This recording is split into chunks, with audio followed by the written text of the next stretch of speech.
الحمد لله نحمده ونستعينه ونستغفره ونعوذ بالله من شرور أنفسنا ومن سيئات أعمالنا من يهده الله فلا مضل له ومن يضلل فلا هادي له وأشهد أن لا إله إلا الله وحده لا شريك له وأشهد أن محمدا عبده ورسوله صلى الله عليه وعلى آله وأصحابه ومن تبعهم بإحسان إلى يوم الدين أما بعد. So as we continue discussing the book Talkhis Nukhbatul Fikr by one of the Mashaykh, which this book is the origin of this book was written by Hafiz ibn Hajar al-Asqalani rahimahullah ta'ala, one of the books in Ilm al-Hadith, Ilm, what we refer to as Mustalah al-Hadith or Ilm Usul al-Hadith. So we have covered in the last lesson that we had covered where the author rahimahullah ta'ala he discussed matter regarding Hadith al-Munkar and Hadith al-Ma'ruf. So we had covered regarding this topic regarding those hadith that are considered to be munkar and also what is referred to as hadith al-ma'ruf. So the next of those topics that are covered as a different type of hadith that are covered is the process they refer to as al-mutabat wa-shawahid wal-ittibar.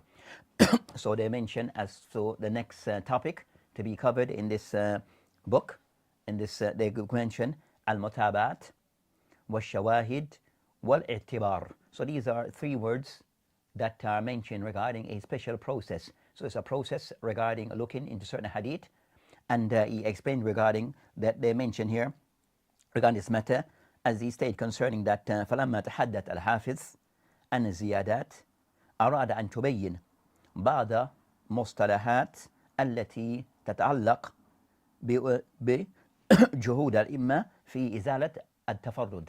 So he mentioned regarding concerning Hafiz ibn Hajar rahimahullah ta'ala after discussing matters pertaining to ziyadat. So ziyadat, additional wordings or that occur inside the hadith, whether by way of the isnad or by way of the matan, by way of the chain or by way of the text of the hadith.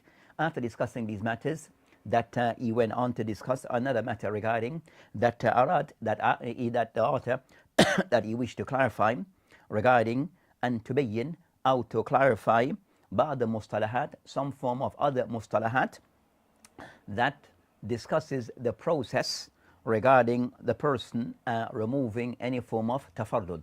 We find that a narrator may be a single narrator of hadith or particular wording of a hadith. So how to see if there's others that coincide with him. So to remove izalatul tafarrud. So how to remove this tafarrud, this single narration, what is the process in doing so, and what are the ways to go about doing so. So this process is called al-ittibar, and also it requires looking, seeking to find mutabat and shawa'id. So he mentioned regarding this matter of this process, it include knowing and how to identify what is referred to as shawahid, the singular of shahid, and as they mentioned regarding concerning that of what the meaning that is given concerning a shahid as state and yarwi sahabi hadithan bilafdin ma thumma najid بعد الباث أن هذا متن بذاته أو بمعناه مروي عن sahabi آخر. So they mentioned regarding concerning what is said to be shahid or shawahid. So shawahid, as he explained, that an yarwi sahabi, so a narration is narrated by a particular sahaba with a particular wording, then one will try to find, is there another sahabi that have narrated that hadith with similar wording or meaning. So the hadith somewhat very similar either in wording, the same wording, or similarity in the meaning of the hadith is mentioned by another companion, then this process, this is considered to be shahid.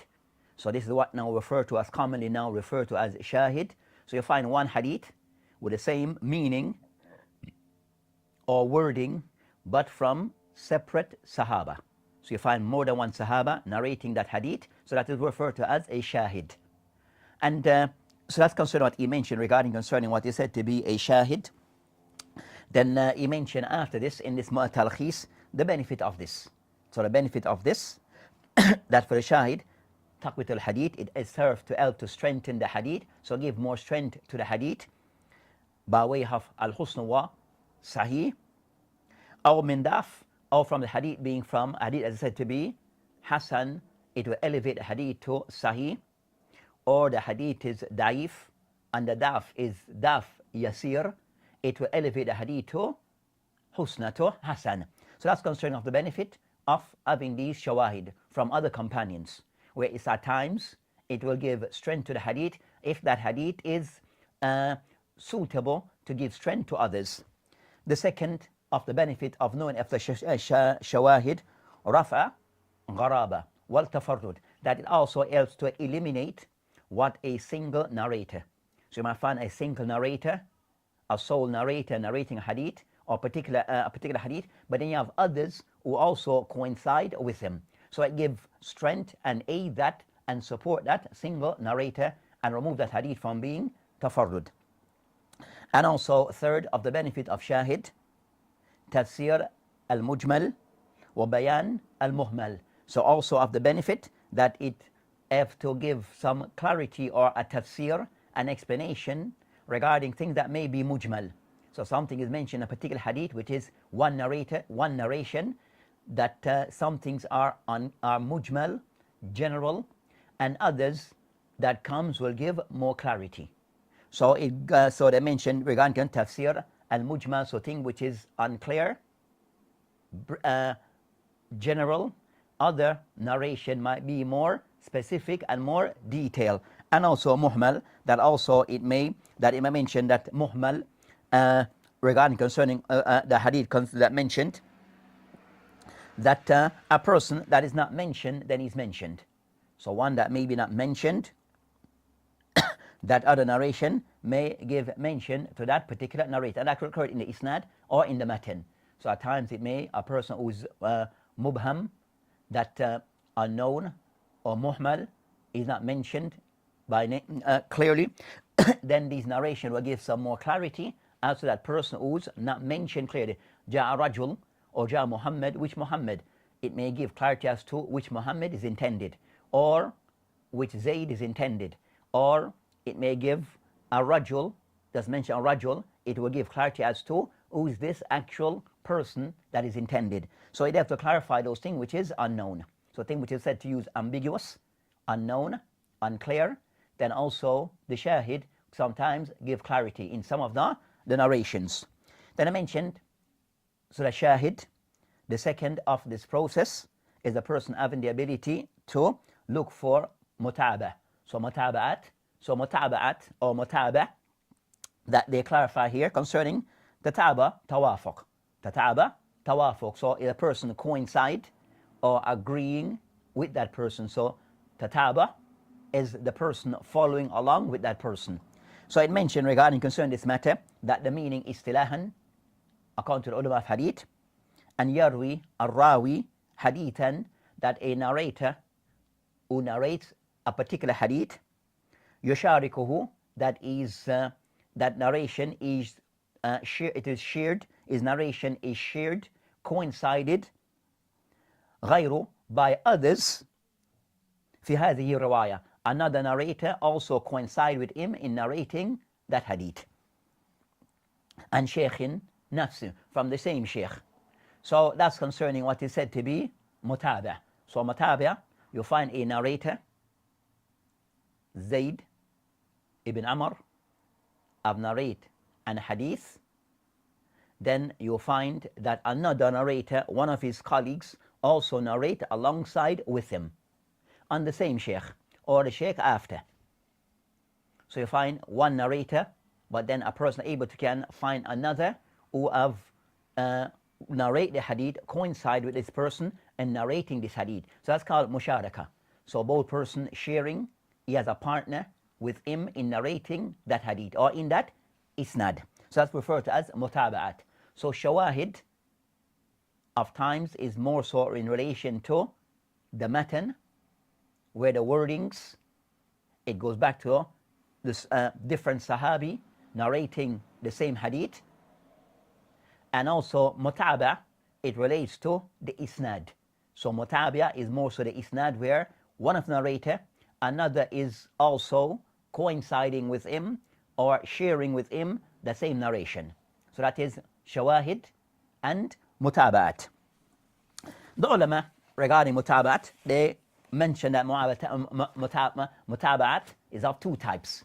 So the ulama regarding mutaba'at, they have two types. Mutaba' that is said to be qasir wa tam. And qasir wa tam, tam is when both are colleagues on the same sheikh. So two narrators narrate on the same sheikh, then that is said to be mutabi' at-tam. You have Zayd narrating a hadith, then you have beside him Amr on the same sheikh. So that's said to be mutabi' at-tam, as both are colleagues on the same sheikh or students of the same sheikh narrating the hadith. So that's mutabi' at-tam. Mutabi' al-qasir, where you find that later on in the isnad. So not that they don't share in the same sheikh, it goes further down in the isnad. That's mutabi' al-qasir. So that's concerning what the ulama mentioned regarding these type of narration. And overall, the benefit is to give a taqwiyah.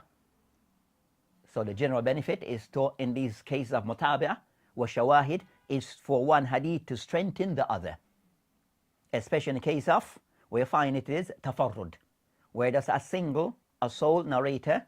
Then when you're able to investigate the hadith from other sources and find either other sahabi who have narrated the hadith, and that hadith is salih, that hadith is suitable to be used as a mutabi'ah or shawahid, then it serves as benefit to give strength to the hadith, to give a taqwiyah to the hadith.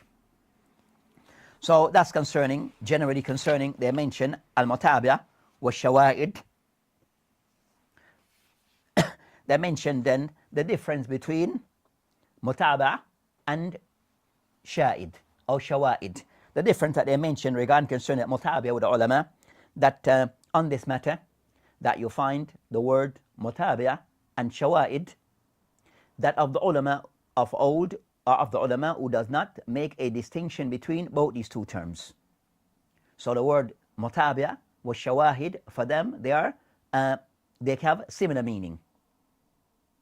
So of the ulama who does not make a distinction between mutabi'ah or shahid, they just, these words, they see them out there, they overlap, both having the same meaning. So at times they will use the word mutabi'ah, and at times they use the word shahid, but for them the meaning is same with the hadith. So the similar hadith, and for them what a difference in sahabi or the meaning, but they will use both those two words indicating the same meaning. So those words for them it would overlap. Mutabi'ah wa shawahid. Then also you find a second group of the ulama that they say that they make a distinction between mutabi'ah and shahid or shawahid, where they see that shawahid is when there's a difference in sahabi, but the hadith meaning is the same. So the hadith is the same meaning or wording, but there's a difference in the sahabi who have narrated. You find two or more different sahabi have narrated the same hadith. So that for them is referred to as shahid. So shahid is go back to who the sahabi. If there's the difference between the sahaba, then it's referred to hadith Abu Hurairah, shahid to hadith Ibn Mas'ud, even though the meaning are the same, but because they're two separate sahabi. Then also for them mutabi'ah, it will go back to the isnad where one of the narrator, who's a sole narrator, that is being aided and supported by another of his colleagues, or another narrator, then that is referred to as mutabi'ah. So mutabi'ah regarding narrators, shahid regarding the sahabi and the matan. And of the ulama, the third group of the ulama, that they make a distinction where they mention regarding concerning that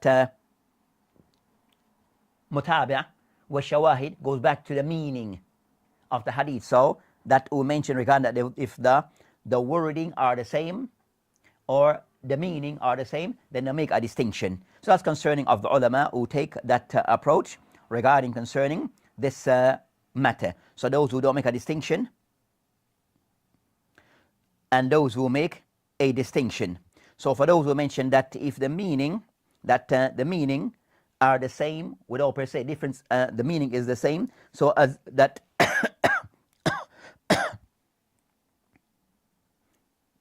So those who make that distinction between the ulama. So overall you have that, but it's the same process regarding the hadith, that, and the common meaning that is used today amongst those mustakib al-ilm hadith, that they make a distinction regarding mutabi or shawa'id, that if it's from the same sahabi but different, so same sahabi but a difference between the meaning is the same, but one narrator supporting another, they refer to that as mutabi'ah.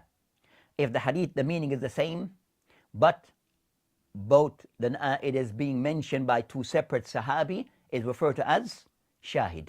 So look to shahid, difference in sahaba, and mutabi'ah is the same sahabi, but difference in some of the narrators where one supporting another. So that's what is now the established meaning of mutabi'ah and shawa'id.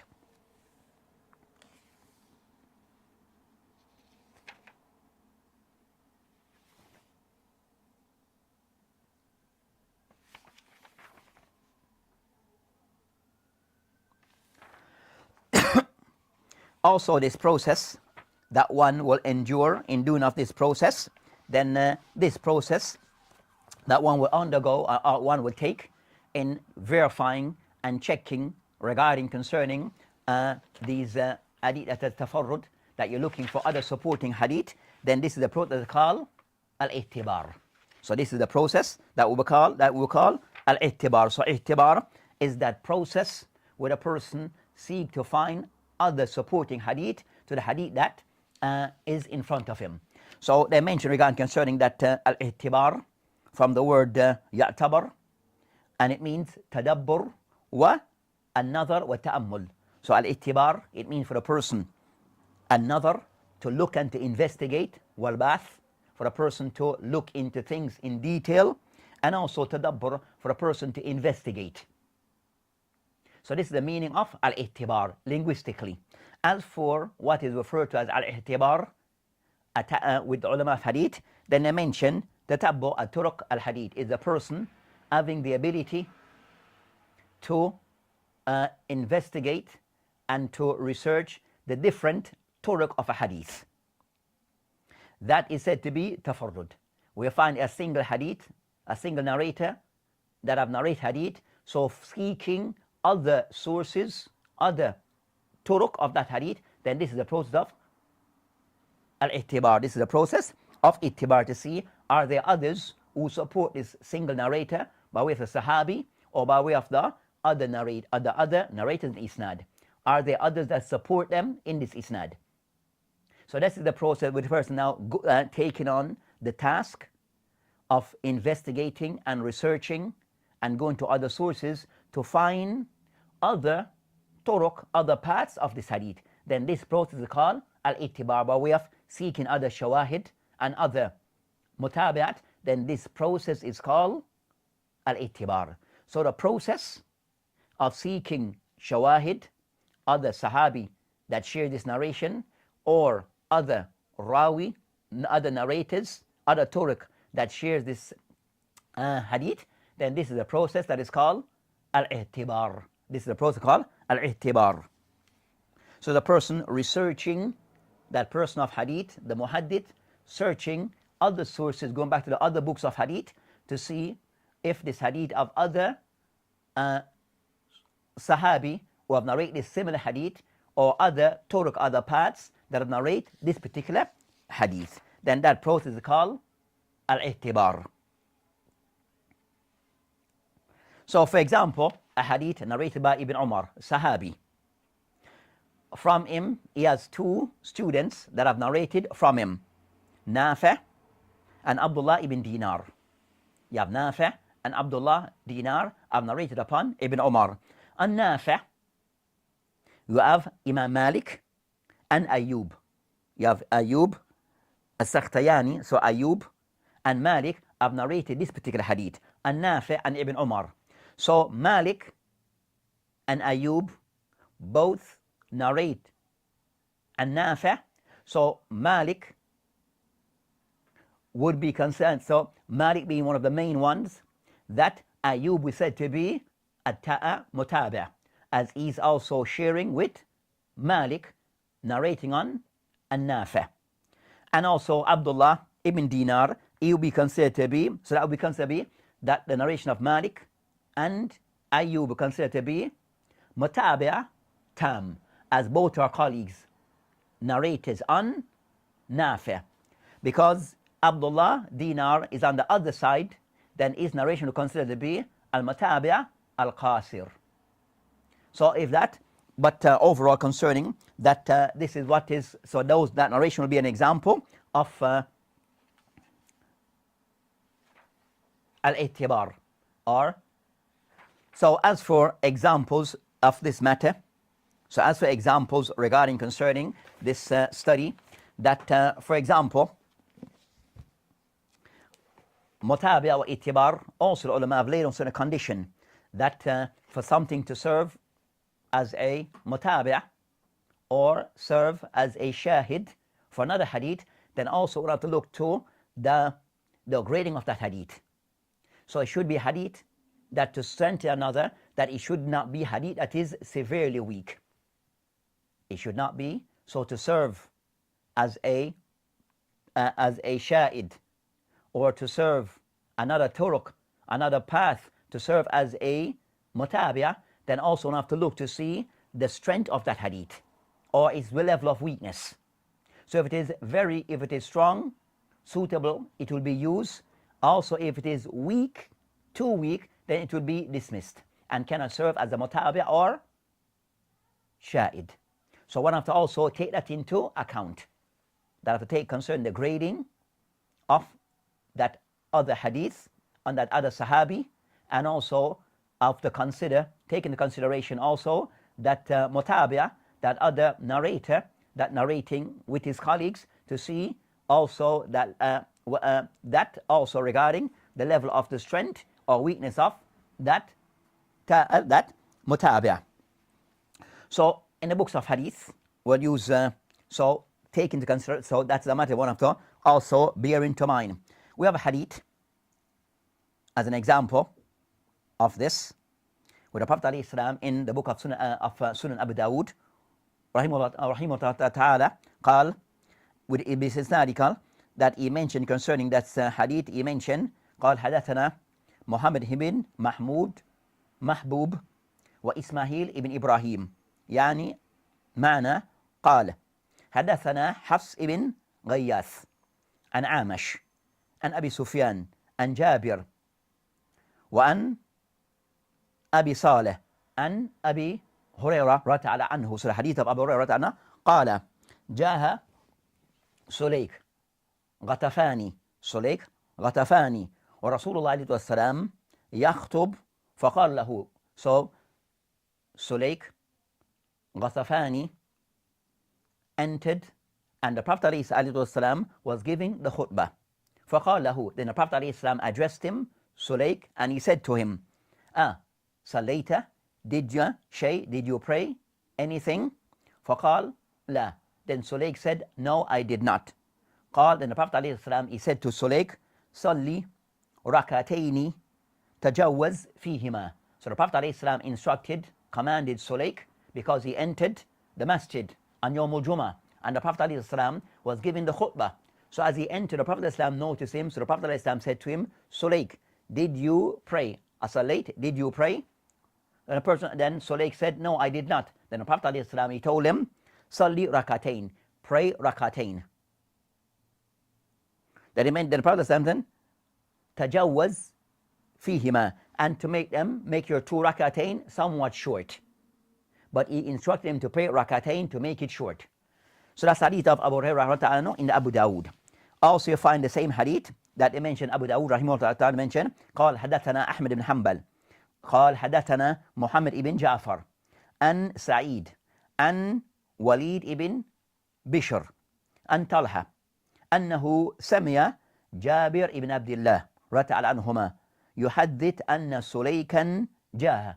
So this hadith, now the second hadith regarding Sulaik, but narrated by Jabir ibn Abdullah. So the first narration of Sulaik was by Abu Hurairah. The second narration is by Jabir. Then he mentioned فذكر نحو زاد ثم أقبل على الناس. Then it mentioned فقال.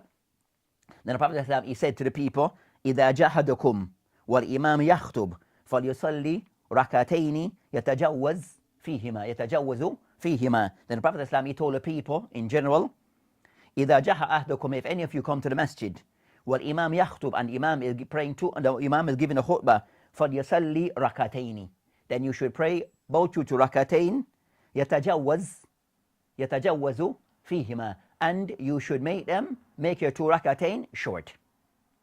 So we find that the same hadith with the same meaning, the same type of story, where one narration is narrated by Abu Hurairah and the second by Jabir. So the hadith of Jabir would be said to be a shahid for the hadith of Abu Hurairah, because both is the same hadith with the same meaning and wording, but being narrated by 2 separate sahabi, one being Abu Hurairah and the other being Jabir ibn Abdullah. So that would be a case of shahid. That's the case of hadith of shahid.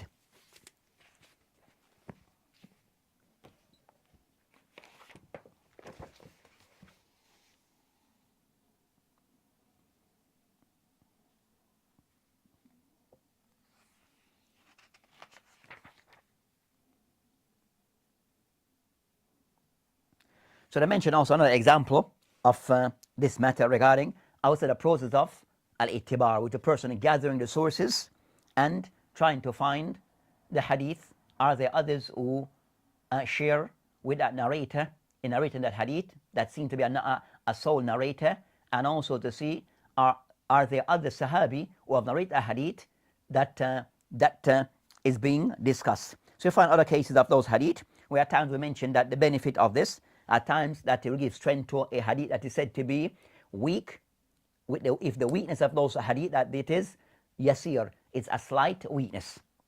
So one weak hadith with slight weakness added to another weakness in a hadith that is slight, it gives strength to the hadith being hasan li ghayri. Or the hadith it is hasan li dhatihi, but in another narration, then also it will give, and it is strong, and the hadith is strong enough, it will raise the hadith to the hadith of sahih li ghayri. So that's the benefit where yaqawwi. So this process of shawahid wa mutaba'at, and searching these hadith and finding these hadith, then it will at times give strength to the hadith. But if the hadith is of weakness that is very strong, that is very intense, severe weakness, then bear in mind it does not give strength. It does not give strength. And we give an example of this regarding at times.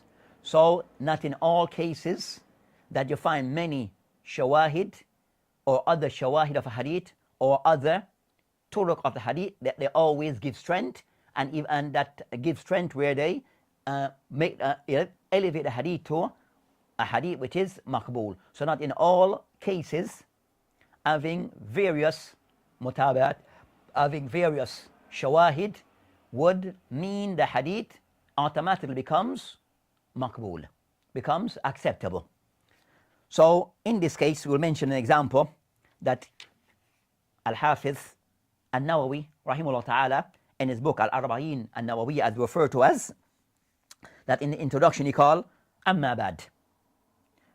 Then he mentioned فَقَدْ رَوَيْنَا أن علي ibn Abi Talib وعبد الله ibn Mas'ud ومعاذ ibn Jabal. So he mentioned it now, has been narrated, transmitted upon Ali ibn Abi Talib, Abdullah ibn Mas'ud, Mu'adh ibn Jabal, Abi Darda ibn Umar ibn Abbas, Anas ibn Malik, Abi Huraira, Abi Sa'id al-Khudri. 9 sahabi you have mentioned here, Rata'ala anhum ijma'in, min turuqin kathira, from many different paths, birawayat mutanawwi'ah or mutanawwi'at, from various narration that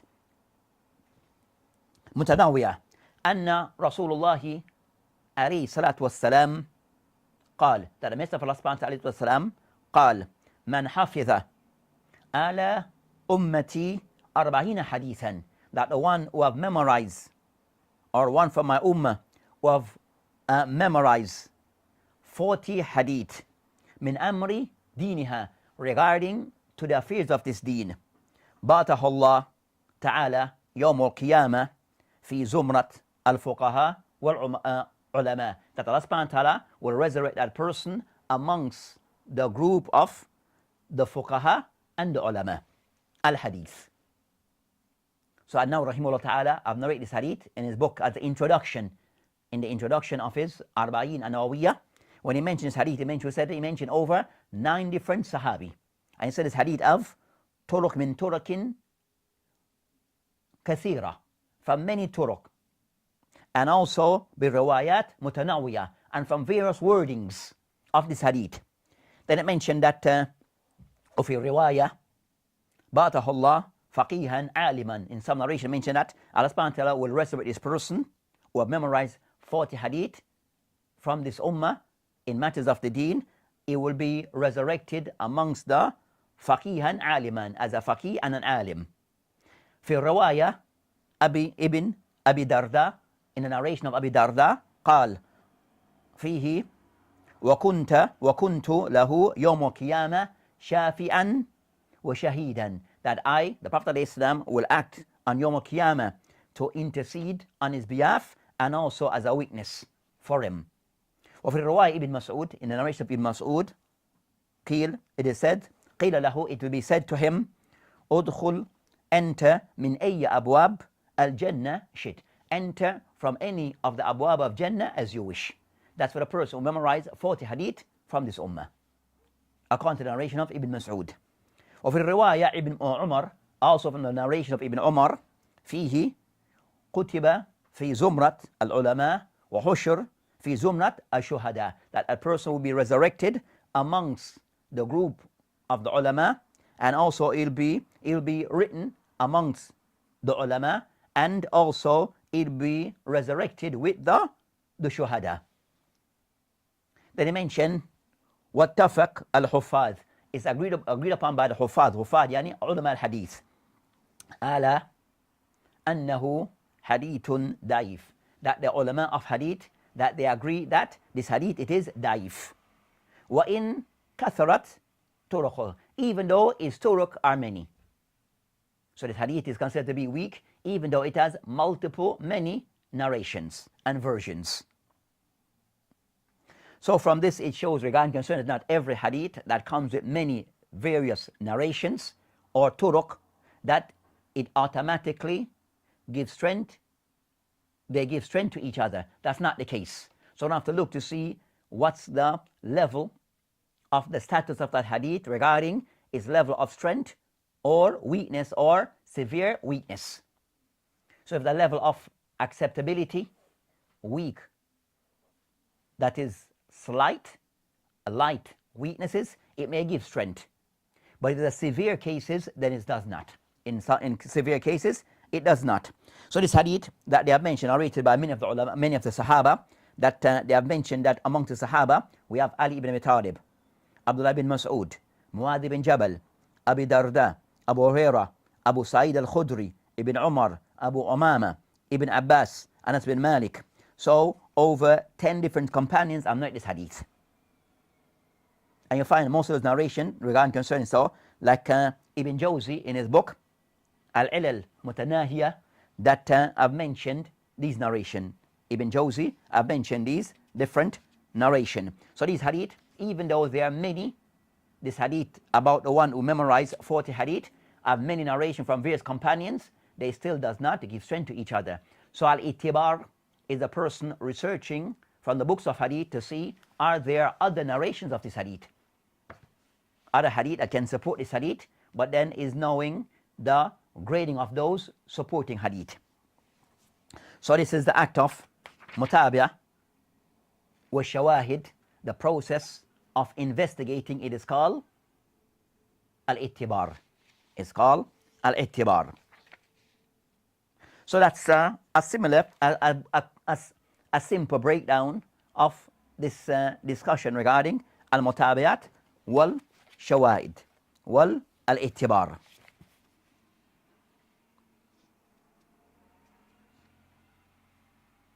So I mentioned that you have various benefits of this, as we mentioned before, that it at times it may give strength to one hadith that have some weakness, or hadith that is already strength, hadith that is already maqbool, but give it more strength. At times it may give some more clarity in the hadith, so other version might give some more clarity, explain things that give some more further clarity in the hadith. So those of the benefit of this. Also it remove gharaba, this sole single narrator, it also remove this. So these are the benefits regarding this particular act of al-ittibar. But also the person going back to the books of hadith, so also knowing as to the sources to refer back to regarding the books of hadith, and the books of hadith, that there are many. So you have the books of hadith, so going back to those primary books of hadith, al-masadir al-asliyah, in seeking out these mutabat wa shawahid. So the books that a person will refer back to is the books that have isnad. So the books that have, and those books will be the jawama, the masanid, the sunan, adza, and the likes, the ma'ajim. So the books of the mu'tat. So the person go back to these books of hadith that have isnad. And sometimes these books of isnad will be books of also books that have tafsir. So is knowing where to research back to in finding of these sources. So this is the process that that person who have the skill of hadith, where is able to research and go back to the books of hadith in finding books that will support, or hadith that will support either as shawahid, or support either by being of mutabat. So this is, and this process of doing this process is referred to as al-ittibar. So this concerning this discussion that Ibn Hajar rahimahullah mentioned. So he mentioned this after regarding manakir, hadith al-munkar, wal-ma'ruf, and what preceded regarding ziyadat that may occur from a single narrator, how to see are there any supporting evidence regarding when it's acceptable and when it is not acceptable. So these single soul narrations, tafarrud from some of the narrator, how to go about looking, researching to see are there other supporting evidence regarding mutabat or shawahid, then come to a conclusion regarding what's acceptable and what is not acceptable, what is said to be maqbool, acceptable, and what is said to be ghair maqbool. This is the process of al-ittibar. So this inshallah ta'ala will end this session. وبالله تعالى توفيق وهذه السبيل والآخرة والحمد لله. السلام عليكم ورحمة الله وبركاته.